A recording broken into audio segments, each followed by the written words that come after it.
Bonjour à tous et bienvenue sur le site Zengamambou. Nous sommes aujourd'hui en compagnie de M. Jean-Richard Amédée Sambadiankoumbi. Alors, Monsieur Sambadiankoumbi, on vous a déjà reçu sur notre site il y a quelques temps.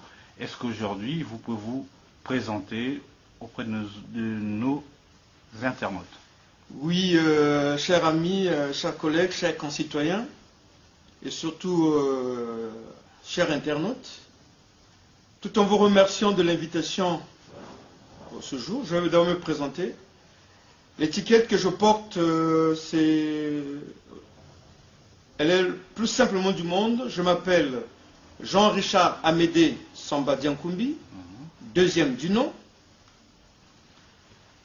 président de l'association Nchimou YTV en mémoire contre l'oubli et manager général de l'entreprise Nchimou YTV Management. Ok. Alors, donc on vous reçoit aujourd'hui en votre qualité de président de l'association dont vous venez de citer le nom. Alors, est-ce que vous pouvez nous dire l'origine de cette association et quels sont les objectifs de cette association? Bon, l'origine de cette association, je crois que je vais me permettre un peu d'histoire, parce que pour ne pas brusquer les choses, en mars 1977, le président, commandant Maringwabi, est assassiné. De cet assassinat, il y a eu beaucoup de choses qui ont été dites et qui ont été faites. Nous savons qu'il y a eu des gens qui étaient partis au palais, d'autres qui sont décédés dans ce palais. Et juste après cet assassinat, avant la structuration du comité militaire du parti, il y a eu des exécutions sommaires de hautes personnalités de notre nation. Nous citerons le président Alphonse Massamba Deba, nous citerons le cardinal Émile Bayenda et bien d'autres. Mais il faut retenir que c'est le 2 avril qu'à la structuration du CMP, que messieurs ou le sieur Yombi Opango deviendra président du CMP. Devenu président du CMP, il avait dans sa tête une casserole. Donc il fallait officialiser ou il fallait crédibiliser la version d'État. La version d'État, politiquement parlant, sur l'assassinat du président Gwabi. Va suivre une période de rafle dans Brazzaville. Et nous sommes donc en mars 1977, avril, mai, on a commencé à arrêter pas mal de personnes. Ces personnes ont été traduites, sont restés longtemps en prison, ils ont été traduits en justice par la Cour révolutionnaire d'exception en janvier 1978. À l'issue de ce procès, il y a eu 11 condamnations, dont une par coutumance. Ces condamnations, c'est 10 personnes qui sont passées au petit matin, comme on le disait à l'époque. Il y a eu Ndudiganga, il y a eu Kuba, il y a eu tant bien d'autres. Et ce sont des pères de famille. On les a fait passer au petit matin pour justifier. Et ça a été un trouble au niveau des ayants droit et des orphelins. Et la famille africaine elle-même. C'est pour ça que, et pour ne pas oublier, parce que quelques jours juste après leurs exécutions, on viendra assassiner un homme clé. Nous disons du capitaine Kikadidi. Donc, vous allez voir que cette période, c'est une période difficilement oubliable, même si d'aucuns veulent l'oublier. Maintenant, au sortir de ces événements, nous, orphelins que nous étions, nous nous sommes dit, comment fallait-il faire face à la situation? Comment il fallait donner courage à nos mamans? Nous sommes donc permis de réaliser un collectif. À l'époque, c'était juste un collectif. Donc c'était le collectif des victimes et des ayants droit du procès de Marie Ngouabi. Ce collectif a eu à travailler dans l'informel depuis un bon bout de temps. On s'est entraidé à la vision congolaise. Au sortir de la conférence nationale, alors que nous avons obtenu gain de cause par des actes qui se devaient être exécutoires. Nous avons donc pensé nous organiser en personnalité morale de la société civile. Mais pas de droit congolais comme nous sommes à l'étranger, de droit français. Donc c'est pour ça que la création... C'est pour ça, historiquement parlant, avec beaucoup moins de détails, un peu, l'essence humaine, l'essence de la création de cette association-là. Ok. Alors, donc l'objectif, c'est quoi? C'est toujours... Ça, c'est d'où vient l'association. L'objectif, c'est quoi? C'est soutenir... Vous-même, vous êtes enfant de victime. Votre père a été assassiné. Donc l'objectif, c'est quoi? C'est de vous soutenir entre vous, ou alors de demander réparation quelque part? Non, mais c'est rire.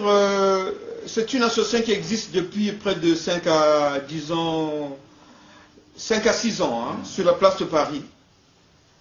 Nous avons des objectifs. Vous savez que le premier objectif, au sortir de la conférence nationale, il y a eu des actes qui ont été pris. Des actes qui se devaient être exécutoires. Et il y en a 4 ou 5 se rapportant aux victimes du monopartisme. Et nous, c'est pour que ces actes-là ne puissent pas aller dans les oubliettes, que nous avons pensé, à part cela, nous avons aussi l'entraide que nous accordons entre nous. Et comme vous savez que la famille africaine, dans le sens de la compréhension de la famille africaine, quand vous tuez 10 pères de famille, combien de conséquences il y a derrière? Et finalement, c'est pour garder aussi la flamme de ces personnes qui sont parties. Et voilà. Donc aujourd'hui, en termes d'actions réalisées ou en cours de réalisation par cette association, concrètement, est-ce qu'il y a des choses en cours sur le plan juridique? Est-ce que par exemple, vous avez porté plainte pour oublier? Non, mais... Je vous dirais, c'est une question politiquement sensible. À chaque chose son temps. Ok. Donc aujourd'hui, vous laissez... Enfin, concrètement, en termes juridiques, si vous oubliez l'aspect juridique, porter plainte, je suppose que c'est de ça dont vous parlez, l'aspect de sensibilité politique. Mais est-ce qu'il y a des actions en dehors de l'entraide? Est-ce qu'il y a vraiment des actions? Non, c'est ce que je vous ai dit. C'est-à-dire que c'est une question politiquement sensible. Auquel vous pouvez pas répondre. Il y a des actions qui sont en cours, on ne peut pas se permettre de les détailler. Et pour certaines raisons. Donc depuis 5 ans d'existence, il n'y a aucune action, il y a beaucoup de choses qui se font, qui sont en cours de réalisation. Pas plus tard que... Bon, vous savez, parce que chez nous on dit, on ne vole la poche de quelqu'un qu'une seule fois. Pour ceux qui étaient jeunes de nos âges, on dit, on nous a volé notre poche une fois, on ne va pas l'accepter la seconde fois. Donc c'est pour éviter les tracasseries qu'on ne se permet pas de détailler ce qui se dit. Mais je peux vous dire que ceux qui pourront se rappeler des actes numéro 95, 213, 217 de la conférence nationale, dont j'ai la photocopie ici, signé du feu Monseigneur Nkombo comme président, voilà ce qu'il avait été dit. Ces actes devaient être publiés, exécutoires immédiatement et d'urgence, seraient enregistrés auprès du journal officiel de la République. La question qui se pose, ou parmi les questions qui se posent, l'État congolais est-il une continuité ou c'est... Je vous laisse continuer. Ok. Alors justement, j'aimerais bien savoir, vous me dites par oui ou un peu par non, est-ce que vous pensez par exemple un jour demander une révision du procès? Vous voulez avoir la révision du procès? Je vais me permettre de vous dire que il y a un acte, je dirais plutôt un acte, l'acte 213. Voilà comment il stipule. Portant recommandation au gouvernement de transition de procéder à la révision historique de tous les procès politiques. Donc vous entendez, en conclusion, ce que vous attendez, qu'il y ait une application de tous les actes. C'est-à-dire, nous savons qu'aujourd'hui, en un mot, au départ, nous avons cru dans la bonne foi.